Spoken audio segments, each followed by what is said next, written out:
So when you were talking before, you mentioned working on a movie script. Do you want to talk about that? I can't talk about the idea of it, but it's for the company Imagine, Ron Howard's company, and I wrote it last year through about February or March, and they really like it. It's kind of atypical of what I usually do. It's a family film. It's a very large budget family action movie, sort of a Jumanji-ish kind of thing.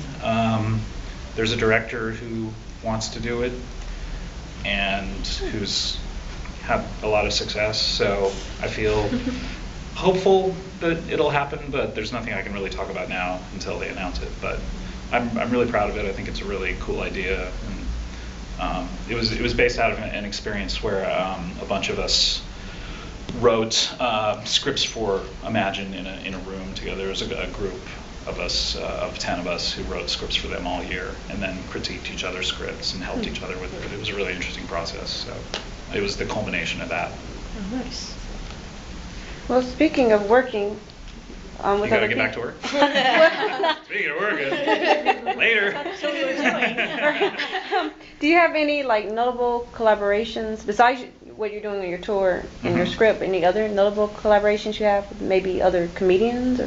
Well, I definitely, I did this show and then went to South by Southwest and then immediately did the Between Two Ferns special for Comedy Central, which was crazy. I just got back and we threw that together really quick and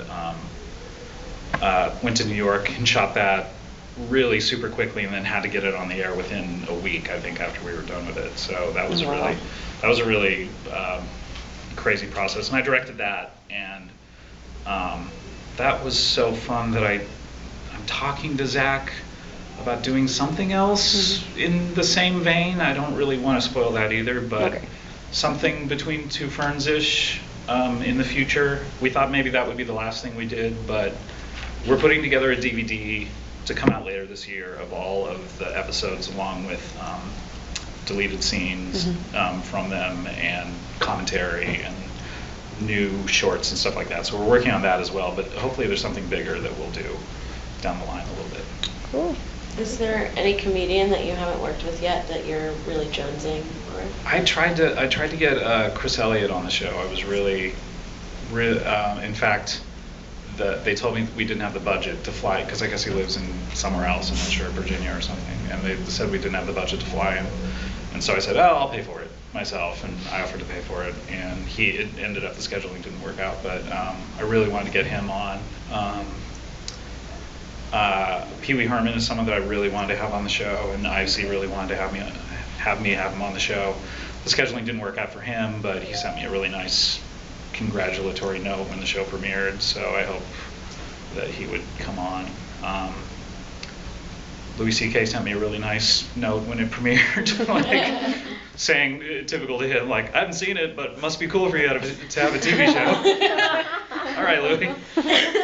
So it would be cool to work with him on it. But yeah, the great thing about the show is, for me, is that we don't have to spend a ton of time with every single person, and there's so many cameos and stuff. So on the show that comes out tomorrow, I was going through the list of guest stars, and it's just an insane amount of people. It's Chris Parnell. This is all in one show. First of all, it's Paul Rudd, James Adomian, Matt Besser, Jamie Denbo, Chris Parnell, Colin Hanks, Robert Wisdom from The Wire. And this is all tomorrow. This is all in tomorrow night's episode. I feel like there's more.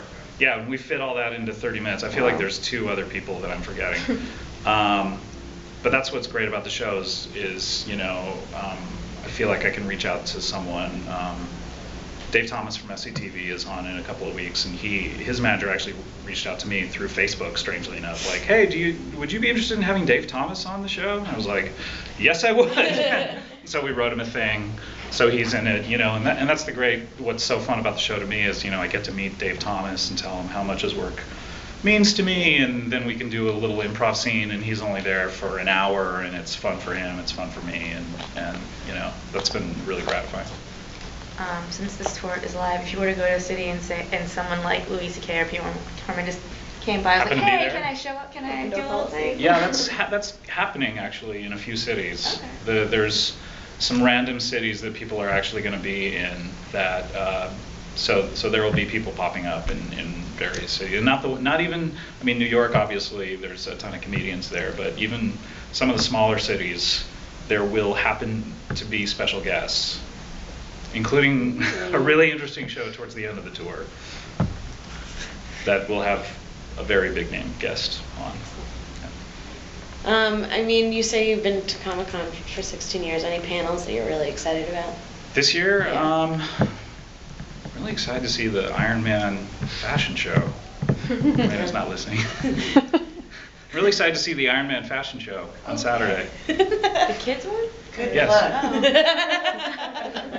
Her fiance's. That's her fiance's show. Sometimes I go to Hall H and I just sit there all day and watch the movie stuff. We actually did that. Was it last year that the stabbing happened, or was it the year before? Wait, no, I think it was the year the year before. It was the year before. That happened right behind us, Oh, in the row behind us. Oh my God. The strange thing is that I got up to go to the restroom. I'm human. And I went to the restroom, and I left the restroom, and I started walking back to my seat, and I heard all this shouting, and I saw people like standing up on their chairs, and I was like, oh, that's interesting. And I started getting closer and closer to where my wife was sitting, and it got crazier and crazier with more pandemonium, and I'm like, what is happening? I started getting more and more scared, and I get to her, and people are like trying to restrain me from getting closer. I'm like, no, my wife is there, what's happening? I see her, and she's just like in shock looking at a person stabbed on the floor. Oh God. Yeah, it happened right behind her. During what panel was that? I believe it was Resident Evil. Yeah, it was Resident Evil. But it wasn't. It wasn't because of Resident Evil. It wasn't about that. It was a guy wearing a Harry Potter shirt. Someone stepped on his foot and he stabbed him in the eye with a pen. Oh my God. Yeah. Figures it's always the ones you Tensions least run high. suspect. Yeah. You know? So then the funniest thing is he was led away in handcuffs wearing his Harry Potter shirt. Irony, So- irony. Yeah. Irony. So sometimes I do that. Sometimes I just pop in. You know, the weird part about the way it's evolved is that the panels I used to go to, like, you know, the Marvel panel of like what's happening in X-Men this year. Now you can read all that the minute it ends online, you know. So those panels are kind of, there's not really a reason to go to those that much anymore. But I usually just kind of slip into those. But it's hard. I mean, I've been coming here so long that there used to be no lines to anything. Nothing was sold out. And now it's really intense. So it's just harder and harder to get into anything that you want to see. So it's yeah. Anyway, but I'm just kind of wander around and. Are you nervous about, getting recognized or? No, hasn't been a problem. I'm on IFC. Okay. No, I mean, every year, like that's the great part about the level of what I'm doing is that the only people who would ever recognize me are like people who like the show, you know what I mean? It's not like I'm, someone like Pee Wee Herman who's just like a cultural icon that people are just, anytime anyone sees them, they're going to go, ah, Pee Wee! And it's just like, so anytime anyone recognizes me, it's just like a nice thing, and I talk to them for a while. If you did do cosplay, what would you do? I mean, I've been around so long that it wasn't called cosplay. Like I'm still wondering if that. Okay, yeah, it doesn't have any kind of like sexual costume connotation. play. Okay. Well, it always does. It always I mean, does, let's be honest. I think I would be a giant Hulk hand. Do you know those Hulk hands? Just the hand? Just the hand. I would have my face coming out of the palm. It would be That's like my excellent. face right there and my legs down like this. Great idea. Your fiance invented those. Would it make that noise? Oh Like, yeah, every I time would you make bumped that it? noise. Anytime anyone bumped into me, I'd be contractually obligated to make the noise. So all the time, basically. Yeah, exactly. Yeah. Constantly. You guys, it's almost 2, so do you have last questions? My final statements. Oh, will there be another episode of Analyzed Fish? Oh boy. Really? Did you listen to those? I mean, we wanted to, but we can't figure out what to do. Do you guys know what that is? It's, Yeah.